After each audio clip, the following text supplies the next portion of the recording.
যে অন্ন ৰান্ধিবলৈ যোৱাৰ আগতে ধোৱাৰ আগতে এমুঠি চাউল গুৰুদেৱ নাম ভকতত লাগিব অৰ্থে বা ভগৱন্তত লাগিব অৰ্থে অৰ্পণ কৰা। এইটো কোনো সংঘ অনাসংঘ বামুণীয়া কীৰ্তনীয়া সত্ৰ সমাজ বুলি নহয়, গৃহস্থী মাত্ৰেই কৰিব লাগিব। মনত ৰাখিব কথাটো, গৃহস্থী মাত্ৰেই এমুঠি চাউল নোথোৱাকৈ অন্ন ৰান্ধিব নোৱাৰে। এনেকৈ এমুঠি এমুঠিকৈ থওঁতে থওঁতে এদিন এটা পাত্ৰ ভৰ্তি হৈ যাব।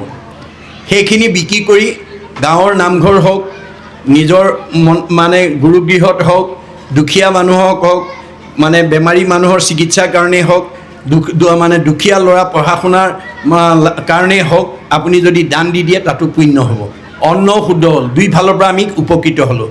গতিকে আইসকলে এই আদৰ্শৰে অন্ন তৈয়াৰ কৰিব লাগিব আৰু খাবলৈ দিওঁতেও কৃষ্ণ খাওক বুলি ক'ব লাগিব দেই।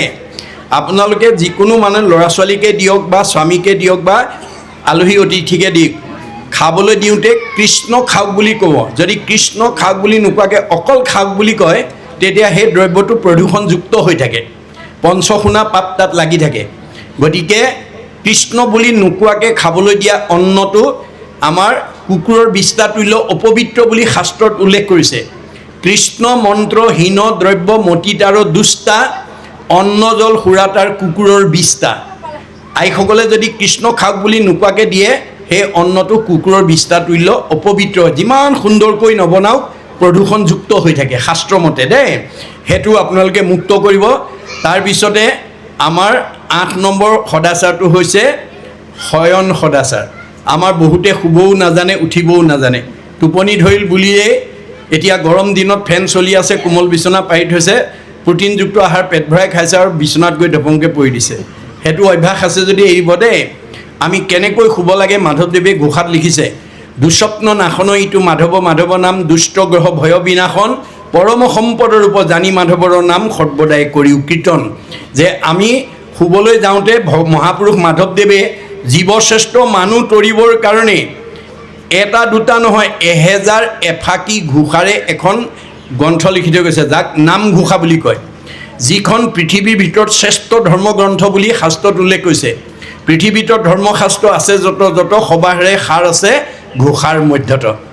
আপুনি 1000 এফাকি ঘোষাৰ পৰা এটা ঘোষা যদি গাই শুব পাৰে, কোনো দুষ্ট গ্ৰহৰ প্ৰতিক্ৰিয়াই আপোনাৰ মনত প্ৰভাৱ পেলাব নোৱাৰে। কেতিয়াবা আপোনাৰ পাৰিবাৰিক জীৱন, দাম্পত্য জীৱন, যুগ্ম জীৱন, সাংসাৰিক জীৱনৰ কিছুমান প্ৰভাৱে এনেকৈ মনত প্ৰভাৱ পেলায় যে বিচনাত পৰি থাকি বহুত সময়লৈকে টোপনি নাহে, ছাতিপুতি লাগি থাকে। সেইটোক দুৰ্দিন বুলি কোৱা হৈছে। তেনেকুৱা দুৰ্দিন যদি কাৰোবাৰ জীৱনলৈ নামি আহে, তেতিয়াহ'লে আপোনালোকে যিমান ঘোষা মুখস্থ আছে, যিমান কীৰ্তন মুখস্থ আছে, যিমান আপোনাৰ বৰগীত, যিমান দিহানাম আছে, এফালৰ পৰা গাবলৈ যত্ন কৰক।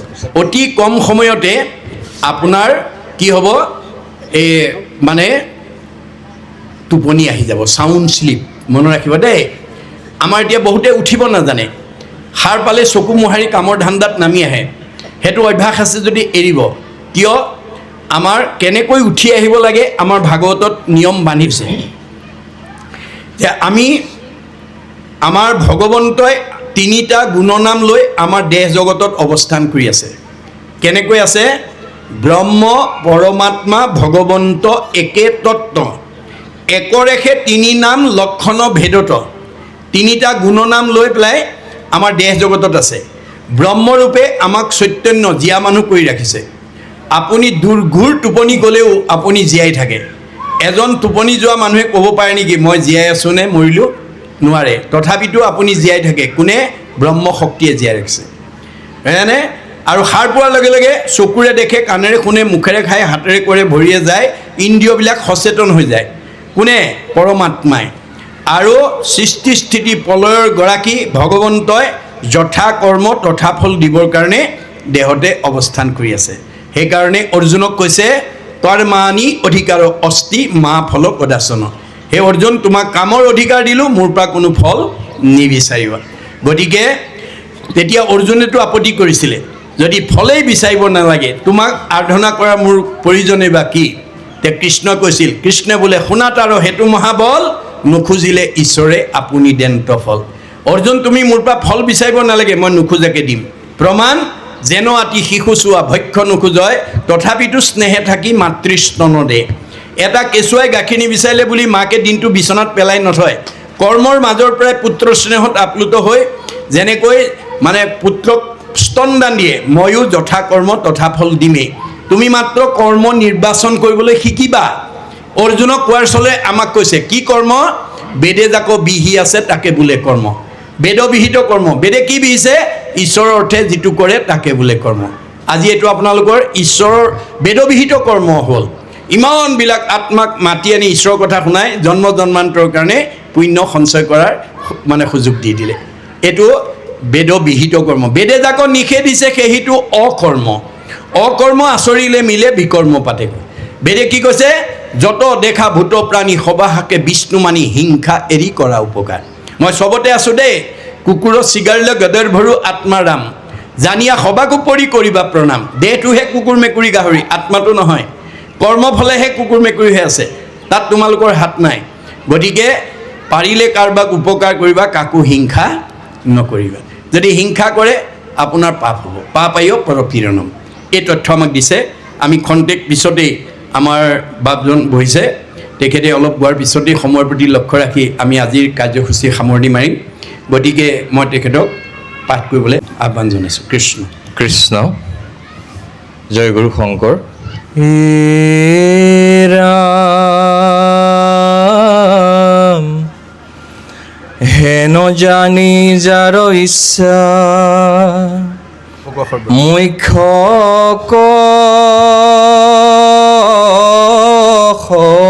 সৰ্বথা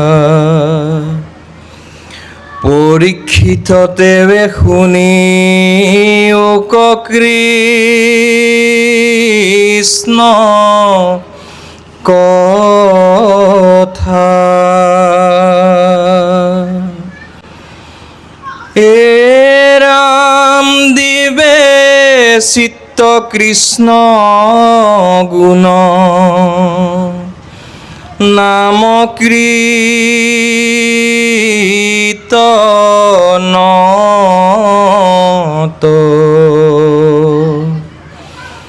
কৃষ্ণৰে হে পাদ পদ্ম স্মৰিবে মনত।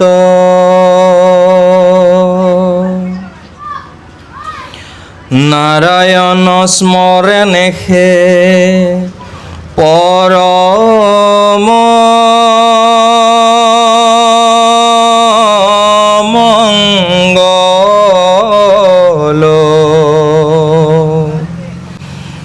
এই মানে জীৱন্ততে জন্মৰ ফল। এ ৰামন্ত কালে হৰি স্মৰে যিটো ভাগ্যৱন্ত তাহাৰ মহিমা কহি কোনে পাৱে অন্ত। হে ৰাম যিটো ব্ৰহ্মময় দেখে জগত নিখিল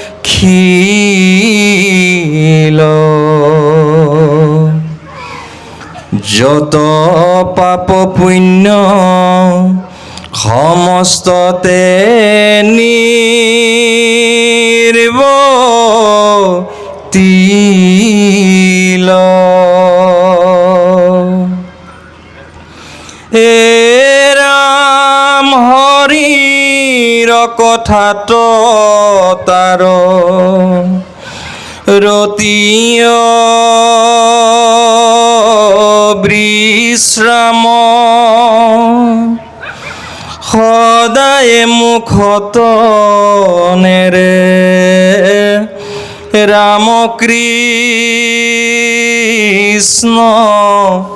নাম।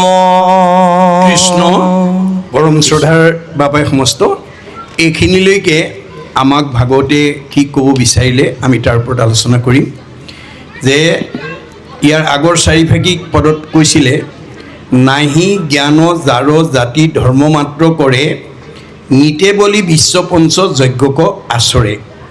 যে আমাৰ বহুতৰে জ্ঞানৰ অভাৱ, নাহি জ্ঞান যাৰ জাতি ধৰ্ম মাত্ৰ কৰে, কিন্তু জাতি ধৰ্ম কৰিছে কেনেকৈ? নিতে বলি বিশ্বপঞ্চ যজ্ঞক আচৰে, প্ৰতিদিনে পঞ্চযজ্ঞ আচৰণ কৰিছে। কিয়? কাৰণ আমাৰ এখন বেদৰে দুটা মত, একে বেদে কহন্ত সগুণ নিৰ্গুণ। বেদৰ একেজন ভগৱানে দুটা বস্তু সৃষ্টি কৰিছে, আন্ধাৰ আৰু পোহৰ, দিন আৰু ৰাতি, সুখ আৰু দুখ, ভাল আৰু বেয়া। মনত ৰাখিব কথাটো। আমি ভাগৱত শুনিবলৈ কিয় আহিব লাগে? আমি পথটো নিৰ্বাচন কৰিবৰ কাৰণে, যে আমি কোনটো পথেদি গ'লে আমাৰ জীৱনৰ সাৰ্থকতা হ'ব, সেই পথটো ভাগৱতে দি আছে। কিন্তু আগমে আমাক বিপথে পৰিচালিত কৰি থৈছে। যে আগম বেদৰ মতটো হৈছে কি? আমাৰ বন্ধনৰ মাজলৈ ঠেলি দিয়া। আমাৰ 17খন পুৰাণ আৰু আগম মতত চলা মানুহৰ সংখ্যা এতিয়া আমাৰ সমাজত বেছি। মনত ৰাখিবা দেই, 17খন পুৰাণ আৰু বেদৰ আগম মতে চলা মানুহৰ সংখ্যা বেছি। কাৰণ ব্যাসে 17খন পুৰাণ লিখি, মহাভাৰতৰ সৈতে 18খন লিখি তেওঁ মানে জীৱন্ততে অসুস্থতাত ভুগিবলগীয়া আছে। দিনেক পূৰ্বতে পৰা সৰসূত ঋষি, বদৰিকাশ্ৰমত আচন্ত ব্যাস বসি, উগুল থুগুল মন নাহি সুখ শান্তি, নপান্ত উপায়কো মনে গুণী গান্তি। উগুল থুগুল মন এটা লৈ বহি আছে আৰু ভগৱন্ত মানে আৰু কিয় তেওঁ সেই ভাৱে ক্ৰিয়া কৰিছে ভাবি চিন্তি উত্তৰ পোৱা নাই। অধু মুখে আছে বসি হুয়া নিশবদ, সেই বেলাত এতিয়া সি মিলিল নাৰদ। সেই সময়তে নাৰদক ভগৱানে পঠাই দিছে, যোৱা মোৰ ভকত বিপদত পৰিছে, আঙুলিয়াই দিয়া ক'ত ভুল কৰিছে। হাতে বিনা যন্ত্ৰ মুখে ৰাম নাম, হৃদয়ত কৃষ্ণমূৰ্তি স্ফূৰ্তি অবিশ্ৰাম। নাৰায়ণ নাৰায়ণ আহি গ'ল। নাৰদক দেখাৰ লগে লগে সঁচকি দিয়া, আহা আহা দেৱঋষি। পাদ্য অৰ্ঘ আচমনি লৈ আসনত বহাই উদ্দেশ্য ব্যাখ্যা সুধিছে। পাদ্য অৰ্ঘ আচমনি, পাদ্য অৰ্ঘ, পাদ্য মানে ভৰি ধোৱা পানী, অৰ্ঘ মানে মুখ ধোৱা পানী। বেদৰ মতে আমি ভকতক ভৰি ধোৱা পানীৰে মুখ ধুবলৈ দিব নালাগে, মুখ ধোৱা পাত্ৰ এটা বেলেগকৈ থাকিব লাগে। এইটো বেদৰ মত, মনত ৰাখিবা দেই। গতিকে আসনত বহাই উদ্দেশ্য ব্যাখ্যা সোধাৰ লগে লগে নাৰদে কৈছে যে মই উদ্দেশ্য ব্যাখ্যা কোৱাৰ আগতে তুমি কোৱা, তোমাক ভগৱন্তই এই যুগৰ বিদগ্ধ পণ্ডিত, বেদজ্ঞ শাস্ত্ৰজ্ঞ টীকালজ্ঞ কৰি তোমাক পঠাইছিলে, তৎসত্বেও তুমি এনেকৈ মন মাৰি থাকিবলগীয়া কিয় হ'ল কোৱা। তেতিয়া ব্যাসে কৈছে, দেৱঋষি মই নিজেই নাজানো মোৰ ক'ত ভুল লাগি গ'ল, তুমি অৱতাৰী পুৰুষ হিচাপে, বিদগ্ধ পণ্ডিত হিচাপে মোক আঙুলিয়াই দিয়া। এই ক্ষেত্ৰত ব্যাসৰ বাক্যত আমাক কি শিক্ষা দিছে? দাস্যত্ব ভাৱ। ব্যাস নিজেও এজন অৱতাৰী পুৰুষ, কিন্তু মান্যতা নাৰদক দিছে। গতিকে আমি সদায় দাস্যত্ব ভাৱেৰে ঈশ্বৰৰ কৰ্ম বা ভক্তি কৰিব লাগে, অহংকাৰে নহয়। এইটো এটা উদাহৰণ। তেতিয়া নাৰদে ক'লে, নাৰদ বদতি শুনা মহামুনি ব্যাস, তুমি সেই কৰিলা সবে জগতকে নাশ। তুমি গোটেই জগতক বিপথে পৰিচালিত কৰিলা। কেনেকৈ? নিৰন্তৰে পশুৰ লোৱাইলা তুমি প্ৰাণ, নাহি মন্দ কৰ্ম আৰু ইহাৰ সমান। যে তুমি সদায় পশু বলি দি ধৰ্ম আচৰণ কৰিবলৈ হয়, ইয়াতকৈ আৰু বেয়া কাম নাই। গৰিহিত কৰ্মকো কহিলা ধৰ্ম বুলি, তোমাৰো বচনে লোক নাখিল সমূলি। তুমি বেয়া কামো ভাল বুলি ক'লা, তোমাৰ কাৰণে গোটেই মানুহ বিপথে গ'ল। আকস্মিকে লোকক শিকাইলা হিংসা ধৰ্ম, নুবুজিলা তুমিও বেদৰ তত্ত্ব মৰ্ম। তুমি 17খন পুৰাণ ভাৰত লৈ 18খন লিখি বিদগ্ধ পণ্ডিত হিচাপে সমাজত পৰিচয় হ'ল সঁচা, কিন্তু বেদৰ তত্ত্বই বুজি নাপালা। বেদে কি কৈছিল? যে মই সকলোতে আছোঁ, পাৰিলে কাৰোবাক উপকাৰ কৰিবা, কাকো হিংসা নকৰিবা। তুমি কিন্তু হিংসা ধৰ্ম শিকাই দিলা। মানুহবিলাক কেনেকুৱা? স্বভাৱে লম্পট বিষয়ত অনুৰাগ, স্বৰ্গ পাইব বুলি ৰংগে কাটে সংসচাক। মানুহ স্বাভাৱিকতে ভোগবাদী বস্তুবাদী, হাঁহ পাৰ ছাগলী বলি দিলে স্বৰ্গ সুখ পায় বুলি ক'লা, চব জঁপিয়াই পৰিল, চব জঁপিয়াই পৰিল। সিজিল তোমাৰ ঋষি পৰম অন্যায়, নাহি সুস্থ চিত্ত তব সেহি অভিপ্ৰায়। তুমি জগতবাসীক ভুল পথে পৰিচালাৰ কাৰণে তোমাৰ পাপ হ'ল, আৰু সেইকাৰণে তুমি এনেকৈ অসুস্থতাত ভুগিব লগা হৈছে। এতিয়া নাৰদে ক'লে উপায় এটা আছে। মূৰ উপদেশে কৰা ভাগৱত শাস্ত্ৰ, প্ৰচাৰক গোবিন্দৰ গুণনাম মাত্ৰ। তুমি এতিয়া ভাগৱত শাস্ত্ৰ প্ৰণয়ন কৰি 17খন পুৰাণত তুমি যি ভুল পথ দিছিলা, 17খন পুৰাণত কি কৈছিলে ব্যাসে, হে জীৱশ্ৰেষ্ঠ মানুহ, তোমালোকে মানুহ নামৰ উপাধি লৈ পৃথিৱীলৈ অহাৰ লগে লগে তোমালোকৰ 5টা ধাৰ ভগৱানৰ ওচৰত লাগি আহিছে। এই 5টা ধাৰ পৰিশোধ কৰিবৰ কাৰণে তোমালোকে নিতে পঞ্চযজ্ঞ কৰিব লাগিব। কি কি যজ্ঞ কৰিব লাগিব? ঋষি যজ্ঞং, দেৱ যজ্ঞং, ভূত যজ্ঞং চ সৰ্বদা নিঃযজ্ঞ প্ৰীতি যজ্ঞ চ যথাশক্তি নহাপয়েত। ঋষি যজ্ঞ বেদাদি পাঠ কৰিব লাগিব, দেৱযজ্ঞ হোম দিব লাগিব, পিতৃযজ্ঞ শ্ৰাদ্ধ দিব লাগিব, ভূত যজ্ঞ বলি দিব লাগিব, আৰু নিযজ্ঞ অতিথি সেৱা কৰিব লাগিব। এই 5টা যজ্ঞ কৰিলেহে তোমালোকে 5টা পাপৰ পৰা মুক্ত হ'ব। সেইকাৰণে আমাৰ ইয়াত কৈছে নাহি জ্ঞান যাৰ জাতি ধৰ্ম মাত্ৰ কৰে। আজি আমাৰ বহুত মানুহে এই মানে ভাগৱতৰ জ্ঞান নাই, কিন্তু জাতি ধৰ্ম পালন কৰিছে। কেনেকৈ? নিতে বলি বিশ্ব পঞ্চযজ্ঞ কোৱা হৈছে। এই 5টা মানে যজ্ঞ 17খন পুৰাণ আৰু বেদৰ আগম মতে আজি আমাৰ সমাজত চলি আছে। কিন্তু মাধৱদেৱে আৱিৰ্ভাৱ ক'লে, হে জীৱশ্ৰেষ্ঠ মানুহ, বেদৰ আগম আৰু 17খন পুৰাণে কোৱা 5টা ধাৰৰ কথা সঁচা, কিন্তু 5টা ধাৰ পৰিশোধ কৰিবৰ কাৰণে যুগ পৰিপন্থী যজ্ঞ নকৰাকৈ আমি অতি অয়াসতে মুক্ত হ'ব পাৰিম। তেওঁ আমাক কৈ থৈ গ'ল ক'ত? ভক্তি ৰত্নাৱলীত। অপিতৃভূত পতি দেৱ ঋষি কুৰ্হিদৰ, উপজিলে তা সম্ভাৰ ঋণী হুৱে নৰ। হোমে দেৱ ঋণ খোজে তৰ্পণে ঋষিৰ, বলিদানে ভূত শ্ৰাদ্ধ আদিয়ে পিতৃৰ। সমভাৱে কুৰ্হিদ খবৰ খোজে ঋণ, এহি মতে ঋণী সদা ভকতি বিহীন। যে যাৰ ভক্তি নাই, আজিৰ দৰে শাস্ত্ৰ ভাগত যি নপঢ়ে, ঈশ্বৰৰ নাম যি নলয়, তেওঁ এই 5টা যজ্ঞ কৰিব লাগিব। কায় বাক্য মন কৰি নিশ্চয় যিজন, মুকুন্দৰ চৰণত পখিল শৰণ। তাৰ সবে ঋণ খোজা গৈল সমস্তৰে, নকৰিও ঋণী আৰু নুহি সিটো নৰে। কাই বাক্য মন একনিষ্ঠ কৰি যদি আমি এক ঈশ্বৰত মুক্তিদাতা ভগৱন্তত আশ্ৰয় ল'ব পাৰোঁ, তেতিয়াহ'লে এই 5টা পাপে আমাক স্পৰ্শ কৰিব নোৱাৰে। সহজ উপায় দিলে, যজ্ঞ কৰিব নালাগে। এতিয়া আমাৰ ভাগৱতে কৈছে যে নাহি জ্ঞান যাৰ জাতি ধৰ্ম মাত্ৰ কৰে, নিতে বলি বিশ্ব পঞ্চযজ্ঞ কোৱাচৰে। এই 17খন পুৰাণ আৰু বেদৰ আগম মতে আমাৰ সমাজত এতিয়া চলি থকা মানুহৰ সংখ্যা বেছি। মনত ৰাখিব, এই ইয়াতে ঈশ্বৰৰ ইচ্ছাটো সোমাই আছে আকৌ। কাৰণ বাওঁফলীয়া মানুহ যদি সৰহকৈ নাৰাখে, যদি সোঁফলীয়া মানুহ বেছিকৈ ৰাখি দিয়ে, তেওঁ বজাৰখন বন্ধ হৈ যাব। ভাল মানুহৰ সংখ্যা যদি বেছি দিয়ে, বেয়া মানুহৰ সংখ্যা যদি কম হয়, কম বেয়া মানুহ সোনকালে ভাল হৈ যাব। সেইকাৰণে সদায় বেয়া মানুহৰ সংখ্যাটো বেছিকৈ ৰাখে। মনত ৰাখিব কথাটো। এইটোত ঈশ্বৰৰ ইচ্ছা সোমাই আছে, ঈশ্বৰৰ ইচ্ছা আছে। আপোনালোকে বৈদিক যুগৰ পৰা চাওক, 60,000 ঋষিয়ে ভাগৱত শুনিছিলে শুকৰ মুখেদি। যেতিয়া যাবৰ সময়ত সুতে ক'ব বুলি আঙুলিয়াই দিলে, নিজ মানুহৰ মুখেদি নুশুনো বুলি 32,000 গুচি গ'ল। 28,000হে শুনিলে। 32,000 কৰ্মকাণ্ড কৰি আছে বুলি কৈছে। ঋষভৰ 100টা ল'ৰা, আটাইতকৈ ডাঙৰজনৰ নাম ভৰত, ভৰতৰ নাম অনুসৰি আমাৰ দেশখনৰ নাম ভাৰত। 9জন নৱদ্বীপৰ অধিপতি, 9জন সিদ্ধ পুৰুষ, 9 9 18, ভৰতক লৈ 19, বাকী 81জনেই কৰ্মকাণ্ডী বুলি কৈছে। মনত ৰাখিব কথাটো। সেইকাৰণে আমাৰ গুৰুজনে কৈছে, পৰৰ ধৰ্মক নিহিংসিবা কদাচিত, কৰিবা ভূতক দায়া সকৰো নচিত।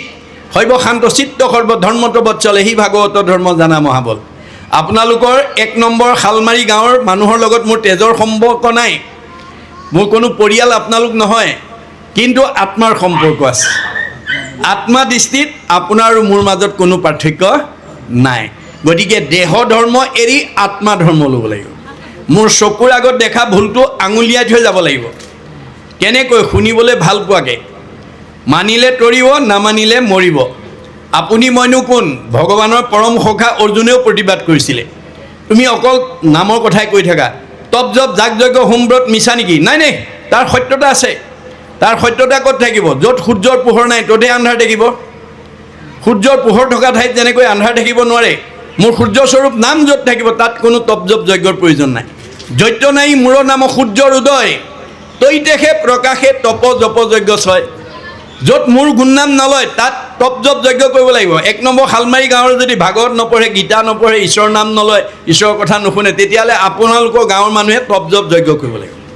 যদি ভাগৱত শুনিছে, তেতিয়াহ'লে তপ জপ যজ্ঞৰ প্ৰয়োজন নাই। তথাপি প্ৰত্যয় যদি নাহিকে তোমাৰ কৰোঁতেবে শুনা হেৰা সত্য অংগীকাৰ তথাপিও যদি নামানা মই শপত খাই কওঁ শুনা সত্যে সত্যে সত্যে সত্যে সত্যে নিষ্ঠা মানি সত্যে সত্যে সত্যে সত্যে সত্যে বোলো বাণী কৌটি কৌটি পাপৰৰ নামে সেই সংঘাৰক নামবিনে নাহি সখী সংসাৰ তাৰক দশ সত্য কৰি মই দঢ়াইলোঁ তোমাক নাসজাইবা যদি সখী নকৰা সঞ্জাত সখী কাৰণে 10টা শপত খাই সঁচা কথা ক'লোঁ মানিলে তৰিবা নামানিলে মৰিবা গতিকে তাৰ দুখে মোক নোচোৱে মাক বাপেকে সদায় ল'ৰা ছোৱালী ভাল হোৱাটোৱে বিচাৰে বোপাইও বেয়া ল'ৰা ছোৱালীৰ লগত নুফুৰিবি বেয়া বস্তু নাখাবি পঢ়া শুনা ভালকৈ কৰিবি ল'ৰা ছোৱালীয়ে যদি মাক বাপেকৰ শাক বচন নুশুনি বেয়া বস্তু খাই বেয়া ল'ৰা ছোৱালীৰ সংগত পৰে তাৰ কাৰণে মাক বাপেক দায়ী নহয় শাস্ত্ৰই সদায় আমাক ভাল উপদেশে দিছে মাধৱদেৱে কৈছে শাস্ত্ৰ গুৰু সবে শিষ্যক কৃপাই শুদ্ধ উপদেশ দিব শিষ্য সবে শুদ্ধভাৱে নাচৰিলে তাৰা সবে কি কৰিব গীতা ভাগৱতে আমাক নিয়মবিলাকে কৈ আছে আমি যদি নামানো গীতা ভাগৱতে কি কৰিব তাৰ দুখে আমাক চুব হয় না আমি 100 বছৰ ভোগ কৰিবলৈ নাপাওঁ যদি গীতা ভাগৱতৰ নিয়ম নামানো আমি কেতিয়াও 100 বছৰ ভোগ কৰিবলৈ নাপাওঁ মনত ৰাখিব গতিকে এই নিয়মৰ কথা কৈ আছে তাৰপিছত ক'লে মিছা বিষয়ক মাত্ৰ কৰৈ অভিলাষ যিহেতু নেদেখে নৰে আপোনাৰো নাশ মিছা বুলি মই কোনবিলাক কৈছোঁ যিবোৰ লগত নিব নোৱাৰা সম্পত্তি সেইবোৰ মিছা বুলি কৈছে ধন টকা পইচা আজি এই দুদিন ইয়ালৈ নাহি কোনোবাই দামী গাড়ী এখন এই দুদিনৰ ভিতৰত কিনিব পাৰিব পকা ঘৰ এটা বনাব পাৰিব ব্যৱসায়ত 50,000 বা 50 লাখ টকা লাভ কৰিব পাৰিব কিন্তু লগত নিব নোৱাৰে লগত নিব নোৱাৰা ধনকে ঘটি নাথাকিবা বুলি কৈছে লগত নিয়া ধনো ঘটিবা আজিৰ এই দুদিন যিসকলে আহি ভাগৱত শুনিব এইটো ধন লগত যাব আৰু নহাবিলাকৰ ধনৰ অভাৱত কান্দিব লাগিব এই দুদিন নহাক জীৱকেইটা পিছৰ জন্মত কান্দিব লাগিব দেই এতিয়া আপোনাৰ 1 নম্বৰ শালমাৰী গাঁৱত বাস কৰি থকা বহুত গৃহস্থীয়ে কান্দি আছে ভাগৱতৰ মতে কিয় কান্দিছে আমাৰ অৰ্থনীতিয়ে কৈছে অভাৱ অসীম নিৰ্দিষ্ট অভাৱবিলাক সীমিত মুখ্যতম অভাৱ 3টা অন্ন বস্ত্ৰ সংস্থাপন আজি 1 নম্বৰ শালমাৰী গাঁৱত বাস কৰি থকা বহু গৃহস্থীয়ে দুবেলা দুমুঠি মনা ভবা মতে খাব নোৱাৰাৰ কাৰণে ল'ৰা ছোৱালীক খুৱাব নোৱাৰাৰ কাৰণে কাষৰ মানুহঘৰে আজাদিত নিজেও খাইছে ল'ৰা ছোৱালীকো খোৱা দেখি অভাৱী ঘৰে কান্দি আছে বস্ত্ৰ সমাজৰ লগত খাপ খোৱা এযোৰ মনে ভবা বস্ত্ৰ নিজে পিন্ধিব নোৱাৰাৰ কাৰণে ল'ৰা ছোৱালীক পিন্ধিব নোৱাৰাৰ কাৰণে ওচৰৰ মানুহঘৰে নিজেও পিন্ধিছে ল'ৰা ছোৱালীকো পিন্ধোৱা দেখি অভাৱী ঘৰে কান্দি আছে সংস্থাপন এতিয়া বিজ্ঞানৰ যুগ প্ৰযুক্তিবিদ্যাৰ যুগ ছুইচ টিপিলে পোহৰ আহে ছুইচ টিপিলে ফেন ঘূৰে ছুইচ টিপিলে গীৰ্জাত পানী গৰম হৈ যায় ছুইচ টিপিয়ে বহুতে অভাৱ পূৰণ কৰি আছে কাষৰ মানুহঘৰে তেওঁৰ দৰে অভাৱখিনি পূৰণ কৰিব নোৱাৰি কান্দি আছে ইত্যাদি ইত্যাদি সীমা একেটাই দুখবিলাক বেলেগ বেলেগ হয় নাই সুখবোৰ চবৰে একেই আমাৰ দাৰ্শনিক পণ্ডিতে কৈছে সুখৰ বৈষম্যতা নাই অকল 1 নম্বৰ শালমাৰীয়ে নহয় পৃথিৱীত যিমান সুখী মানুহ আছে all happy families are alike পৃথিৱীত যিমান সুখী মানুহ আছে চব একেই but unhappy families are unhappy in their own fashion পৃথিৱীত যিমানবিলাক দুখী মানুহ আছে চব দুখবিলাক বেলেগ বেলেগ এতিয়া মই পৃথিৱী বাদ দিলোঁ 1 নম্বৰ শালমাৰী গাঁৱত অনুষ্ঠান কৰিছোঁ আপোনালোকৰ গাঁওখনকে উদাহৰণ হিচাপে দেখুৱাব বিচাৰিছোঁ আপোনালোকৰ 1 নম্বৰ শালমাৰী কোনো দম্পতীয়ে বিয়া পাতিছে সতি সন্তান নাই সেইটো দম্পতীৰ সেইটো দুখ কাৰোবাৰ ছোৱালী আছে ল'ৰা নাই সেইটো দম্পতীৰ সেইটো দুখ কাৰোবাৰ ল'ৰা আছে ছোৱালী নাই সেইটো দম্পতীৰ সেইটো দুখ কাৰোবাৰ স্বামী স্ত্ৰীৰ মাজত মনোমালিন্য সেইটো দম্পতীৰ সেইটো দুখ কাৰোবাৰ শাহু বোৱাৰীৰ মাজত মনোমালিন্য সেইটো দম্পতীৰ সেইটো দুখ কাৰোবাৰ ককাই ভাইৰ মাজত মিলা প্ৰীতি নাই সেইটো দম্পতীৰ সেইটো দুখ কাৰোবাৰ চব আছে শৰীৰত বেমাৰ আছে সেইটো দম্পতীৰ সেইটো দুখ দুখবোৰ চব বেলেগ বেলেগ গাঁও একেখনে সীমা একেটাই কিন্তু দুখবোৰ বেলেগ বেলেগ কিয় এইটো পূৰ্বজন্মৰ কৰ্মফল দেই প্ৰাৰব্ধ আৰব্ধ অনাৰব্ধ প্ৰাৰব্ধত কম ধন লৈ আহিছে প্ৰাৰব্ধত বেছি পুণ্য লৈ আহি যি 1 নম্বৰ শালমাৰীত গৃহস্থী সি চবতকৈ ওপৰত থাকিব মধ্যম পুণ্য লৈ অহাজন মধ্যমত থাকিব আৰু কম পুণ্য লৈ অহাজন কমত থাকিব আপুনি যিমান পুণ্য লৈ আছে সেই অনুপাতেহে ভগৱানে আপোনাক ইয়াত প্ৰতিষ্ঠা কৰিব পাৰিব এক বিন্দু ইফাল সিফাল কৰিব নোৱাৰে গতিকে কৰ্ম আমাৰ কৰ্মৰ ওপৰতে সুখ দুখৰ চকৰিটো ঘূৰাই থাকে কৰে শুভা শুভ কৰ্ম গুণৰ ইচ্ছাই কৰ্মফলে জীৱে সুখ দুখ পায় ভাল কাম কৰিলে সুখ বেয়া কাম কৰিলে দুখ এই তথ্য আমাক কৈ আছে তাৰপিছত কৈছে যে নাৰায়ণৰ স্মৰণেহে পৰম মংগল এহি মানে জীৱন্ততে জন্মৰ সামফল আমাৰ দৈনন্দিন জীৱনত যাতে ঈশ্বৰৰ নাম এটা আমি উচ্চাৰণ কৰিব পাৰোঁ স্মৰণ কৰিব পাৰোঁ তেতিয়া আমাৰ জীৱনৰ সাৰ্থকতা হ'ব। যদি ঈশ্বৰৰ নাম নলয় সেইটো জীৱন অসাৰ্থক। ভগৱন্তৰ নাম নল'লে তেওঁ সুখী নহয়। মনত ৰাখিব দেই, ভগৱন্তৰ নাম নোলোৱা মানুহবিলাক খাবলৈ জীয়াই থকা মানুহ বুলি কৈছে। যিবিলাক মানুহৰ মুখত ঈশ্বৰৰ নাম নোলায়, নকয়, নাগায়, নকয়, সেইবিলাক খাবলৈ জীয়াই থকা মানুহ। দাৰ্শনিক পণ্ডিতে কৈছে আমি আচলতে জীয়াই থাকিবলৈ খাব লাগে, খাবলৈ জীয়াই থাকিব নালাগে। কিন্তু ভাগৱতৰ দৰ্শন নজনাৰ কাৰণে বহুত মানুহ খাবলৈ জীয়াই থকা মানুহৰ সংখ্যা বেছি। আমাৰ সমাজত পৰিয়ালত খাবলৈ জীয়াই থকা মানুহৰ সংখ্যা বেছি। জুতিয়ে বুদ্ধিয়ে দিলেই ভাল, নহ'লেই কাল। আমাৰ কিছুমান মানুহ আছে আঞ্জা ভাজিত অকণমান নিমখ ইফাল সিফাল হ'লে ৰান্ধনি 12 বজাই দিব। তে সেই গুণবিশিষ্ট ব্যক্তিবিলাক খাবলৈ জীয়াই থকা মানুহ। তেনেকুৱা গুণবিশিষ্ট মানুহ স্বামীৰ অনুপযোগী বুলি লক্ষী স্বয়ম্বৰ লক্ষীয়ে নাকচ কৰিছে। কাক? দৈত্যগুৰু শুক্ৰাচাৰ্যক। দৈত্যগুৰু শুক্ৰাচাৰ্যৰ ওচৰলৈ গৈ কৈছে, জানো দৈত্যগুৰু শুক্ৰ হুন্ত মহাজ্ঞানী, তথাপি নিৰন্ত সংগ লোভা বিষ্ণু প্ৰাণী। দৈত্যগুৰু শুক্ৰাচাৰ্য এজন জ্ঞানী মানুহ বুলি মই জানো, পিছে বৰ লোভিয়া। লোভিয়াতো পৰে সংসাৰত নাহি মন্দ, জুতি খাইবে নপাইলে লগাইবে নিতে দণ্ড। এনেকুৱা লোভিয়া মানুহক যদি স্বামী বৰণ কৰোঁ, ভৱিষ্যতে জুতিয়ে বুদ্ধিয়ে খুৱাব নোৱাৰিলে মোৰ লগত সদায় কাজিয়া কৰিব। এইটোক কেতিয়াও স্বামী বৰণ কৰিব নোৱাৰোঁ। কাৰোবাৰ লোভবিলাক অলপ কমাব দেই আপোনালোকে, হয়নে? পৰশুৰামৰ ওচৰলৈ গৈ কৈছে, আচন্ত পৰশুৰাম মহাধৰ্মমতী, একোৱে প্ৰাণীত টান নাহি মিত্ৰৱতী। পৰশুৰাম এজন মহান ধাৰ্মিক মানুহ বুলি মই চিনি পাওঁ, পিছে ইয়াৰ কাৰো প্ৰতি মৰম নাই। ইহাংক বৰিলে মোৰ নৰব্য অৱস্থা, নিৰ্দয় পুৰুষে নুবুজয় দুখ বেথা।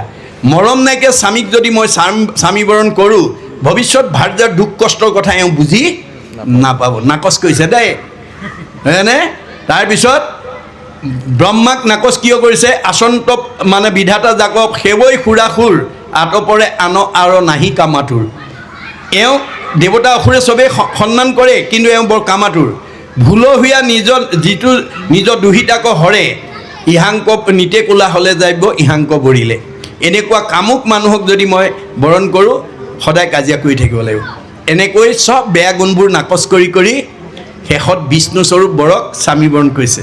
আমাৰ গাভৰু ছোৱালীবিলাকে ভাল স্বামী পাবলৈ হ'লে ভাগৱত পঢ়ি ল'ব দেই, আৰু ডেকা ল'ৰাবিলাকে ভাল ছোৱালী বাচিবলৈ হ'লে ভাগৱত পঢ়ি ল'ব। ইয়াত চব নিয়ম দি থোৱা আছে। কেনেকুৱা ছোৱালী বিয়া কৰাব লাগিব, কেনেকুৱা ল'ৰা বিয়াত সোমাব লাগিব, চব দিয়া আছে। ভাগৱত নপঢ়া মানে বাহিৰত মোহিত হৈ বিয়া পাতিলে ভৱিষ্যত গণ্ডগোল আছে। আজি বহুতক মানে বিপদত সংঘাত আহি গৈছে, কাৰণ গুণবিলাক চিনি নাপায়। যি কি নহওক, এতিয়া ক'লে অন্তকালে হৰিস্মৰে যিটো ভাগ্যৱন্ত, তাহাৰা মহিমা কহি কোনে পাৱে অন্ত। এনেকৈ ঈশ্বৰৰ কথা শুনিলে আমাৰ লাভটো কোনদিনা হ'ব? যাবৰ সময়ত হ'ব দেই। যাবৰ সময়ত আমি কেনেকৈ যাব লাগে? কৃষ্ণ কৃষ্ণ কৃষ্ণ বুলি যিটো অন্তকালে নিজ প্ৰাণতে যে, আদ্যৰ শবদে মোক তিতাংক দিয়, আৰু কিবা বস্তু দিব বুলি আৰু 2 পদে লজ্জা হুয়া, ঋণী ভৈলো বুলি থাকয় মাথা দমায়া।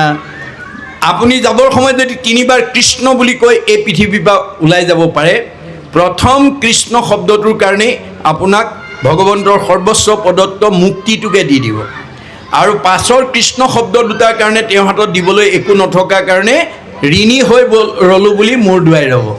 কোনোনো দুৰ্লভ আছে হৰি সুপ্ৰসন্ন। আপুনি ভক্তিৰ দ্বাৰা যদি ঈশ্বৰক দাস কৰি ল'ব পাৰে, আপোনাৰ দুৰ্লভ ক'ত থাকিব পাৰে? সেইকাৰণে অৰ্জুনক কৈছে, জং জং অপি স্মৰণ ভাৱং তেজতে অন্তে কলেবৰম, তম তমেই বৈতি কৌন্তে সদাতত ভাৱ ভাবিত। সেই কুন্তীসুত ধনঞ্জয়, যাবৰ সময়ত যি ভাৱনা লৈ যাবা, সেই ভাৱনাৰ অনুকূল জন্মটো তুমি পিছৰ জন্মত ধাৰণ কৰিব লাগে। এতিয়া আমি কেনেকৈ যাব লাগে? মুখে বোলা ৰাম, হৃদয়ে ধৰা ৰূপ, এতেকে মুকুতি পাইবা কহিলো স্বৰূপ। আমি যাবৰ সময়ত আমাৰ মুখত ঈশ্বৰৰ নামটো আহিব লাগিব, আৰু হৃদয়ত তেওঁৰ ৰূপটো চিন্তা কৰিব লাগিব। তাৰ কাৰণে 12 বছৰ বয়সত ল'ৰা ছোৱালীক শৰণ দিব লাগিব।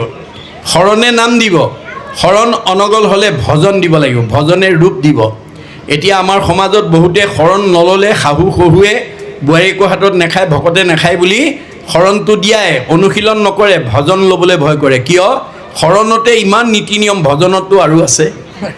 আমাৰ দাৰ্শনিক পণ্ডিতে কৈছে, মানুহৰ আটাইতকৈ ডাঙৰ ভয়টো হ'ল ভাল মানুহ হ'বলৈ। শৰণ ভজন ল'লে বেয়া ভাৱ, বেয়া চিন্তা, বেয়া কৰ্ম, বেয়া খাদ্য, বেয়াবোৰ এৰি দিব লাগিব। বেয়াবোৰ এৰি দিলে ভাল হৈ যায়। ভাল হোৱাৰ ভয়তে শৰণ ভজন কাৰোবাৰ সেইটো ভয় আছে যদি আজি ইয়াতে এৰিব দেই। ভজন নোলোৱাকৈ আপুনি পূৰ্বজন্মৰ পুণ্যৰ ফলত পকা ঘৰৰ তলত থাকিব পাৰিব, দামী পোছাক পিন্ধিব পাৰিব, দামী আহাৰ খাব পাৰিব, কিন্তু এই জন্মত ভজন নোলোৱাৰ কাৰণে আপোনাৰ জীৱটো 3টা লেয়াৰৰ ভিতৰত ঘূৰি থাকিব। টপস্ফিয়াৰ, টেটস্ফিয়াৰ, আইনস্ফিয়াৰৰ তলত ঘূৰি থাকিব লাগিব। এই ভেদ কৰি যাব নোৱাৰে, মনত ৰাখিব কথাটো। আপুনি ভজন ল'বই লাগিব, হয় নাই? মৰিবাৰ বেলা যাক চিন্তি মৰৈ নৰ, উপজিয়া পাৱে পাছে সেহি কলেবৰ। মৰিবৰ সময়ত যি ভাৱ লৈ মৰিব সেই কলেবৰটো ধাৰণ কৰিব লাগিব। এতিয়া গুৰুজনৰ মতে আমি মুখত ঈশ্বৰৰ নাম ল'ব লাগিব, হৃদয়ত ৰূপটো চিন্তা কৰিবলৈ, তেতিয়া আমি মুক্তি পাম। কিন্তু পুৰঞ্জন নামৰ ৰজাজনে কি কৰিলে? মৰিবৰ সময়ত ঈশ্বৰৰ নামটো ঠাইত ঘৈণীয়েকৰ নামটো ল'লে, ঈশ্বৰৰ ৰূপটো ঠাইত ঘৈণীয়েকৰ ৰূপটো চিন্তা কৰিলে। মুখখন এনেকুৱা, কাণখন এনেকুৱা, নাকটো এনেকুৱা, ইমান দিন খুৱাই পিন্ধাই আছিলোঁ, আজি যামগৈ, কোনেনো পিন্ধাব, কোনে খুৱাব বুলি পঞ্চতংগন।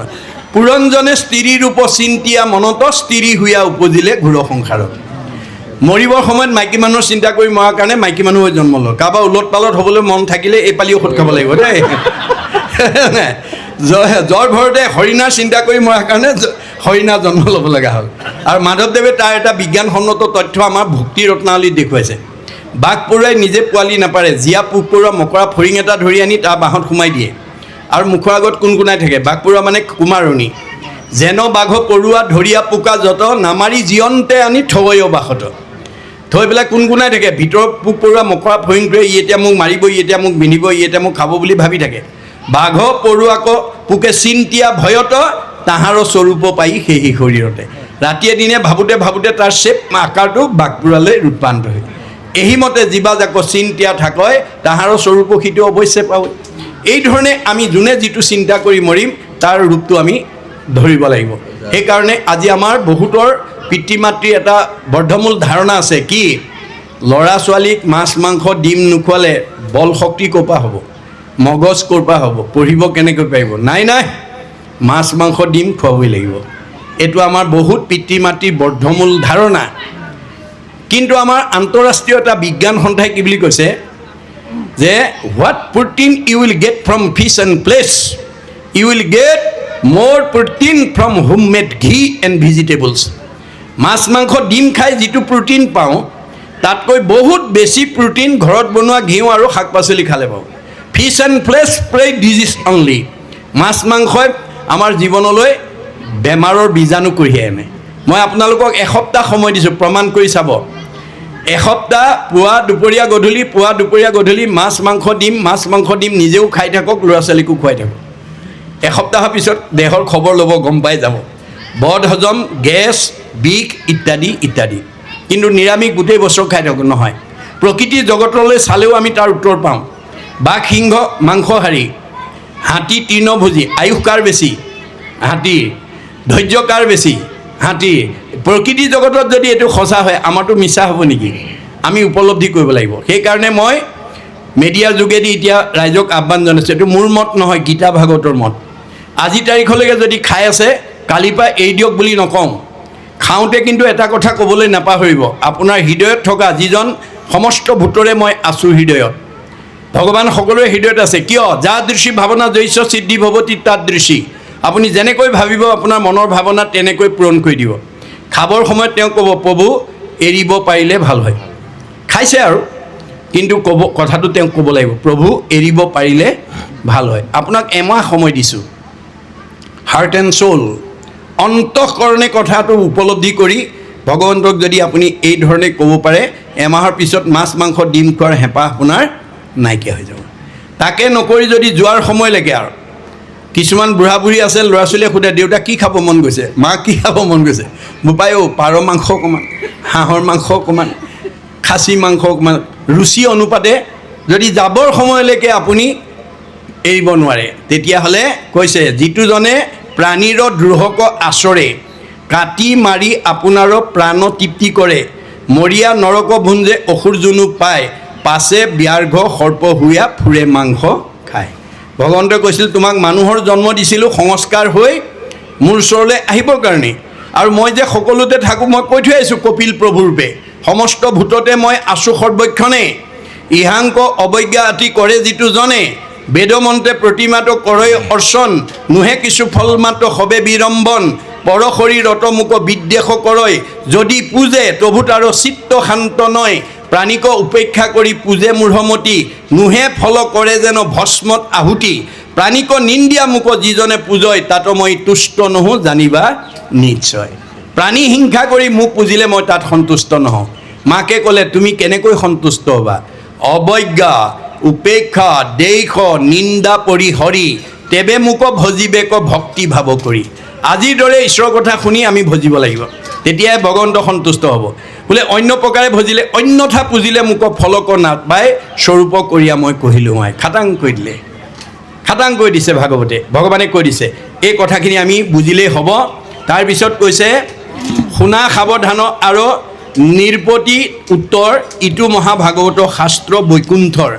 যে তুমি যদি কোৱা যে বুলিবা অপূৰ্ব কিনো কহিলাহা মুনি ইটো কথা একো পুৰুষতো নতো শুনি হে পৰীক্ষিত তুমি যদি কোৱা এনেকুৱা কথাটো মই আগতে শুনা নাই এই বুলি যদি তুমি কোৱা তেতিয়াহ'লে ইটো মহাভাগৱত শাস্ত্ৰ বৈকুণ্ঠৰ মই যিখিনি কথা কৈছোঁ এইটো বৈকুণ্ঠৰ শাস্ত্ৰ বৈকুণ্ঠৰ আতে মহাধৰ্মক নামেহে প্ৰখ্যাত ইয়াৰ মূল ধৰ্ম হৈছে নাম শ্ৰৱণ মাত্ৰকে কৰে কৃষ্ণটো সাক্ষাৎ শ্ৰৱণ কৰিলে কৃষ্ণক আমি সাক্ষাৎ কৰিব পাৰোঁ আমাৰ উপলব্ধি হৈ যাব দেই শ্ৰৱণ কৰিলে আজিৰ দৰে যদি আমি শ্ৰৱণ কীৰ্তন কৰোঁ আমাৰ প্ৰত্যেকৰ হৃদয়তে যে ভগৱানটো আছে সেই কথা আমাৰ উপলব্ধি হ'ব আমি সময়ৰ প্ৰতি লক্ষ্য ৰাখি আমি পাঠ সামৰিব খুজিছোঁ যিহেতু আমি যাবও লাগিব আপোনালোকৰ দূৰ দূৰণি ভকত আছে অনাগত দিনত আপোনালোকৰ মাজলৈকে আমি আকৌ এনেকৈ আহি যাতে আমি এই ভাগৱতৰ কথা আলোচনা কৰি আমাৰ উঠি অহা প্ৰজন্ম আৰু আমাৰ আইসকল বাপসকলক যাতে আধ্যাত্মিক আৰু নৈতিক দিশেৰে আগুৱাই নিব পাৰোঁ কাৰণ পুথিগত জ্ঞানে আমাক প্ৰকৃত মানুহ কৰিব নোৱাৰে যাৰ কাৰণে প্ৰাচাত্য শিক্ষাবিদ ৰাইবানে কৈছে for all round development of student religious education is essential এজন ছাত্ৰক পূৰ্ণাংগ ছাত্ৰ হিচাপে গঢ়িবলৈ হ'লে মানৱ সম্পদ হিচাপে গঢ়িবলৈ হ'লে পুথিগত জ্ঞানৰ লগত ধৰ্ম শিক্ষা যোগ দিব লাগিব ৰুচুই কৈছে the religious education should be included in the curriculum because it is through religion that the fact of youth can be set on the road to the absolute values truth beauty and goodness সত্য শিৱ সুন্দৰক আৰাধনা কৰিবলৈ হ'লে আমাৰ পুথিগত জ্ঞানৰ লগত ধৰ্মীয় আৰু নৈতিক শিক্ষা যোগ দিব লাগিব তে এই আদৰ্শৰে আমি যাতে আমাৰ গাঁওখনৰ উঠি অহা প্ৰজন্ম সমাজখনৰ প্ৰতিটো লোককে যাতে আমি আধ্যাত্মিক আৰু নৈতিক জ্ঞানেৰে সৈতে যাতে আগুৱাই নিব পাৰোঁ তাৰ কাৰণে এই কৰ্ম আঁচনিটো আপোনালোকে প্ৰতি বছৰত এবাৰকৈ হ'লেও এদিনকৈ হ'লেও আপোনালোকে ল'বৰ কাৰণে আহ্বান জনাই মই পাঠকক আজিৰ পাঠ দোহাৰিবৰ কাৰণে আহ্বান জনাইছোঁ কৃষ্ণ কৃষ্ণ আত্মহা ধৰ্ম একে নামেহে প্ৰখ্যাত শ্ৰৱণ মাত্ৰকে কৰে কৃষ্ণক সাক্ষাৎ পূজা নমস্কাৰ ধ্যান সমস্তে দুষ্কৰ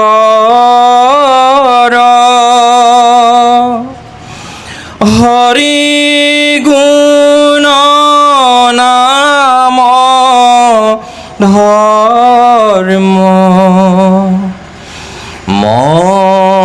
মহাসুখ কৰ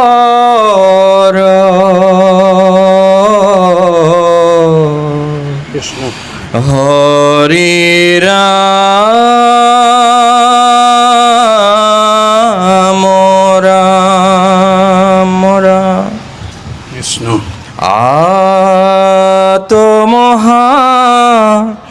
ধর্ম একে নামেহে প্রখ্যাত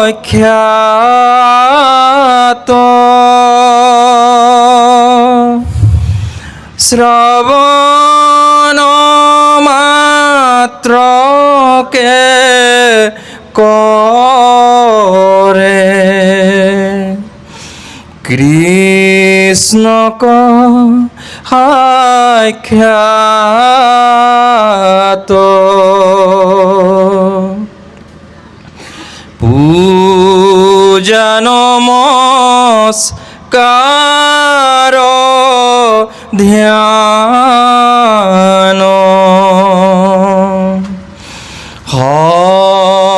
সমস্তে দুষ্কর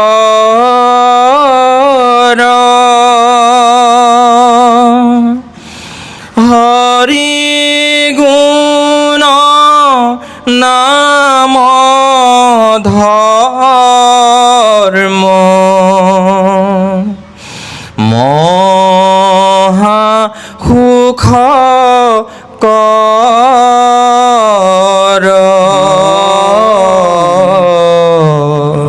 হরি রাম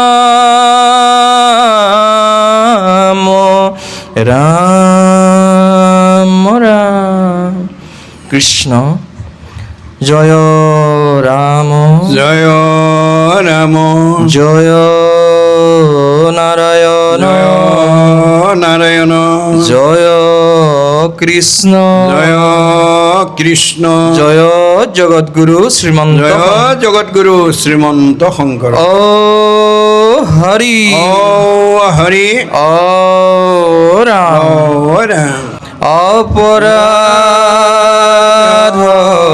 বিনা হন তোজু নাম নাৰায়ণ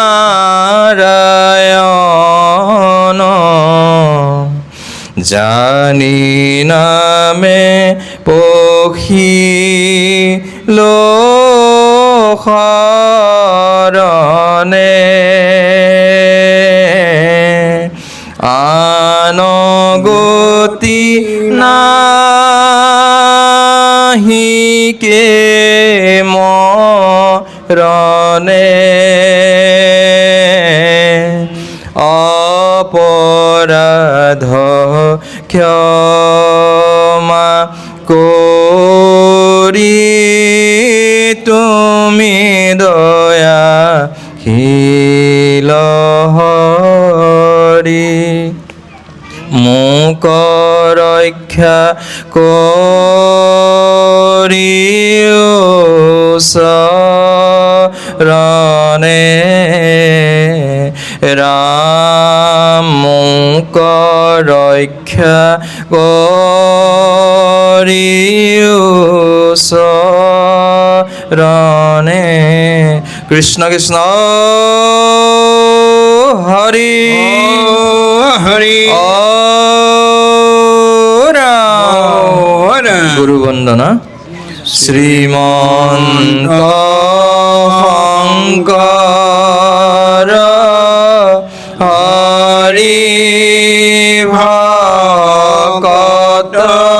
ভকতৰ জানা যেন কল্পতো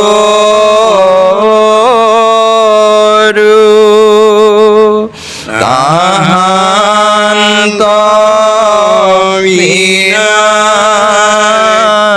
নাই নাই নাই আমাৰ পৰম গুৰু ৰাম আমাৰ পৰম গুৰু কৃষ্ণ কৃষ্ণ হৰি ও হৰি ও ৰাম কৃষ্ণ শংকৰ গুৰু হৰি কৃষ্ণ কিমতে ভকতি কৰিব তোমাত হৰি